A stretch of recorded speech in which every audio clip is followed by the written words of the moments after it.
Imaginez un peu un moteur de recherche polyvalent qui peut effectuer pour vous une recherche en ligne, rédiger un article ou un email, corriger des fautes grammaticales ou de l'orthographe, générer des images ou des logos et beaucoup d'autres fonctionnalités. Bienvenue dans cette vidéo consacrée à Bing AI, un outil puissant à base de GPT-4. Avant de continuer, n'oubliez pas de vous abonner à cette chaîne afin que vous soyez au rendez-vous à chaque nouvelle publication. Alors, pour y avoir accès, vous allez devoir suivre la démarche suivante. Premièrement, téléchargez Edge, le navigateur Internet de Microsoft. Il est disponible pour toutes les plateformes, Windows, macOS, App Store et Google Play. De ma part, je suis sous Windows. Je clique sur téléchargement pour Windows, ensuite je l'installe. Une fois installé, on passe à l'étape suivante. Lancez Microsoft Edge et connectez-vous à votre compte Microsoft Outlook. Si vous n'avez pas encore de compte, créez-en un. Et enfin, vous allez vous rendre sur le site bing.com. Je tiens à préciser que tous les liens sont disponibles dans la description de cette vidéo.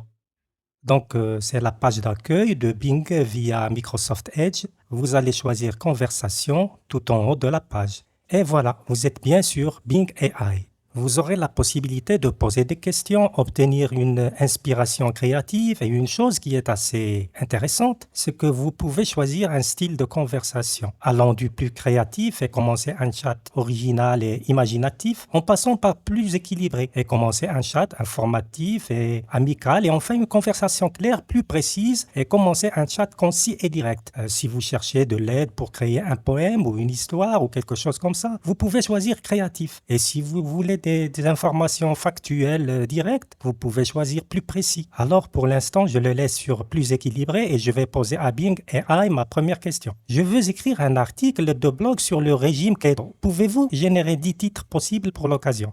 Comme vous pouvez le voir, il donne sa réponse avec les sources correspondantes. Ce qui est intéressant, c'est qu'il vous suggère même des questions complémentaires ou de suivi. Le 1 sur 20 signifie que vous pouvez poser 20 questions différentes au cours de la même session de chat. Je lui pose une deuxième question. En se basant sur le titre numéro 5, Comment suivre un régime keto en toute sécurité, créez un article de 800 mots.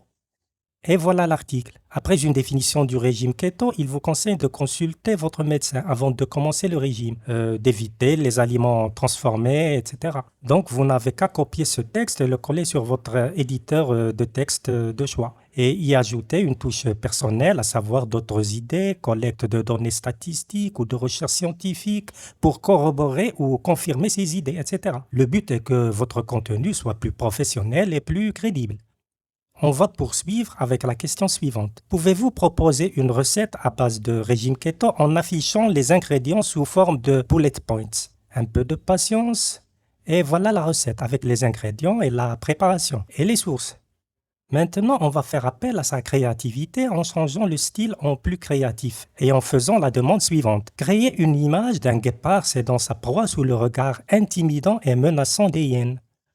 Dans l'ensemble, les images sont pas mal, seulement ce n'est pas tout à fait ce que j'avais demandé. Curieusement, il a pris les hyènes pour des proies, alors que le regard le plus menaçant, c'était plutôt celui du guépard. Et puisque souvent il n'y a jamais 203, il nous a même judicieusement, entre guillemets, suggéré si on voulait ajouter un lion qui arrive en renfort à ces images. Je vais essayer d'être plus clair. Créez une image d'un guépard prenant la fuite et cédant sa proie, entre parenthèses, un zèbre, sous le regard intimidant et menaçant des hyènes.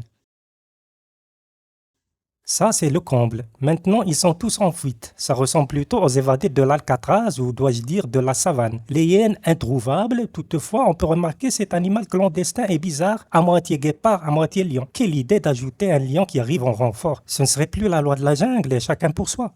Bon, on laisse tomber. Demandons-lui tout simplement de créer une image d'un guépard faisant la sieste dans la savane africaine après un repas bien copieux. Eh bien voilà, maintenant ça va mieux. Maintenant, faisons un peu de correction linguistique. Corrigez ce texte pour en améliorer l'orthographe et la grammaire. Veuillez réécrire le texte en tenant compte des changements apportés et donnez-moi une liste des changements que vous avez effectués. Voici le texte. La correction est parfaite et il nous donne la liste de toutes les fautes et de leurs corrections respectives. Et toujours à propos de fautes et de corrections, posons-lui la question suivante. J'étudie pour mon examen en digital marketing. Je veux tester mes connaissances sur le SEO. Je veux que vous me posiez 10 questions sur le sujet alors que j'essaierai d'y répondre. Ensuite, vous me direz si j'ai bien répondu et vous me donnerez un indice si j'ai mal répondu. Comme vous le voyez, il me propose 10 questions pour tester mes connaissances sur le sujet. Je vais répondre à la première question. Pour la deuxième question, je vais délibérément donner une fausse réponse. Réponse à la première question. Le SEO, Search Engine Optimization, est l'ensemble des techniques utilisées pour optimiser la visibilité et le classement d'un site web sur les pages de résultats des moteurs de recherche tels que Google, Bing et Yahoo.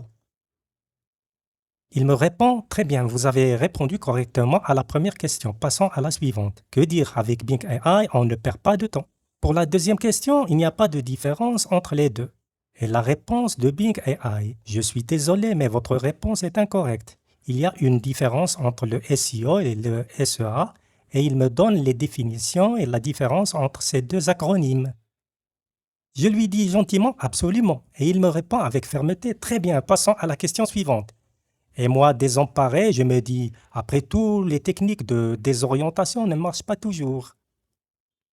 Il y a aussi cette fonction de Bing AI appelée Discover ou Découvrir qui n'est autre qu'une version compressée de Bing Chat.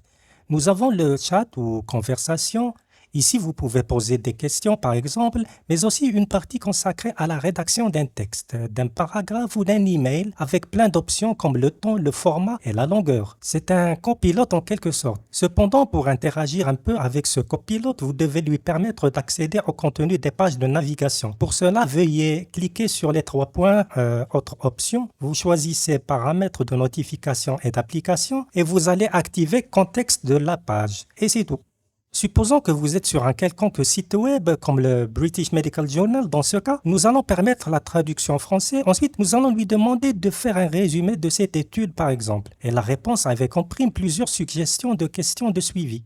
Maintenant, on change de mode vers rédiger. Le ton en professionnel, le format en blog et pour longueur, on choisit long, par exemple. Et faisons la demande suivante. Rédiger un article à propos des inégalités en matière de ressources humaines pour la santé par rapport à la mortalité, toutes causes et causes spécifiques à l'échelle mondiale.